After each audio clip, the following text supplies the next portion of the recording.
بسم اللہ الرحمن الرحیم۔ صلاۃ و تسلیم۔ آپ کی بارگاہ میں ایک عورت آئی اور کہتی ہے، عیسیٰ زمانے میں آپ جیسا کوئی نہیں ہے، زمانے میں آپ جیسا کوئی نہیں ہے۔ آپ نے کہا، بڑھیا تو نے اتنا بڑا دعویٰ کر دیا کہ پورے زمانے میں پوری کائنات میں میرے جیسا کوئی نہیں، تیرے پاس کوئی دلیل بھی ہے؟ اس نے کہا، حضور دلیل ہے تو میں نے یہ بات کی ہے۔ کیا دلیل ہے تیرے پاس؟ اس نے کہا، جی دلیل یہ ہے کہ ہم نے مادرزاد اندھے دیکھے ہیں، مگر یہ نہیں دیکھا کہ پھر ان کو آنکھوں کا نور ملا۔ ہم نے کوڑ کے مریض دیکھے ہیں، یہ نہیں دیکھا کہ پھر رب نے انہیں شفا بخشی ہو۔ ہم نے بندے مرتے دیکھے ہیں، مگر یہ نہیں دیکھا کہ مرنے کے بعد بھی رب نے کسی کو زندگی عطا کی ہو۔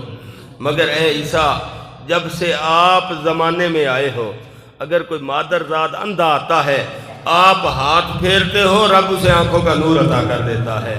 کوڑ کا مریض آتا ہے، آپ ہاتھ پھیرتے ہو، رب اسے بھی شفا دے دیتا ہے۔ اور بندہ مر چکا ہے، مرنے والے واپس نہیں آتے، مگر تم کم باذن اللہ کہتے ہو، رب اسے بھی زندگی عطا کر دیتا ہے۔ تو ثابت ہوا عیسیٰ تیرے جیسا زمانے میں کوئی نہیں، کیونکہ یہ بہاریں پہلے نہ تھیں، یہ بہاریں ہم نے تب سے دیکھی ہیں جب سے تم زمانے میں آئے ہو، تو ثابت ہوا تمہارے جیسا کوئی نہیں۔ عیسیٰ علیہ السلام یہ بات سن کے ہنس پڑے، فرمانے لگے، بڑھیا تو سچ کہتی ہے، اس لیے کہ تو نے محمد عربی کو جو نہیں دیکھا، تو نے مصطفیٰ کریم کو جو نہیں دیکھا۔ اس نے کہا، حضور یہ محمد عربی کون ہے؟ آپ نے کہا، یہ وہ ہے جس کی وجہ سے رب نے تجھے بنایا ہے، جس کی وجہ سے رب نے مجھے بنایا ہے، یہ وہ ہے جس کی وجہ سے رب نے ساری کائنات کو بنایا ہے۔ سنیے، حدیث قدسی ہے، اللہ فرماتا ہے، وَلَقَدْ خَلَقْتُ الدُّنْيَا وَأَهْلَهَا لِأُعَرِّفَهُمْ مَقَامَكَ وَمَنزِلَتَكَ عِنْدِي وَلَوْلَاكَ لَمَا خَلَقْتُ الدُّنْيَا وَأَهْلَهَا۔ اللہ فرماتا ہے، محبوب میں نے دنیا کو بھی بنایا، دنیا والوں کو بھی بنایا ہے۔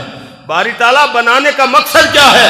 فرمایا، لِأُعَرِّفَهُمْ مَقَامَكَ، تاکہ دنیا والوں کو بتاؤں میرے محبوب کی شان کیا ہے، میرے محبوب کا مقام کیا ہے۔ وَلَوْلَاكَ لَمَا خَلَقْتُ الدُّنْيَا وَأَهْلَهَا۔ اللہ فرماتا ہے، محبوب اگر یہ مقصد نہ ہوتا، نہ دنیا کو بناتا، نہ دنیا والوں کو بناتا۔ تو ثابت یہ ہوا، رب نے ساری کائنات کو بنایا ہی مصطفیٰ کے حسن کے جلوے دکھانے کے لیے ہے۔ یہی وجہ ہے کہ زمانہ آدم کا ہے، نبوت آدم کی ہے، امت آدم کی ہے، لیکن ذکر میرے آقا کا ہو رہا ہے۔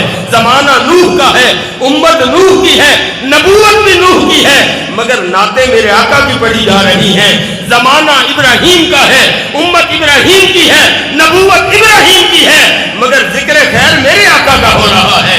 زمانہ اسماعیل کا، امت اسماعیل کی، نبوت اسماعیل کی، نعتیں میرے آقا کی پڑھی جا رہی ہیں۔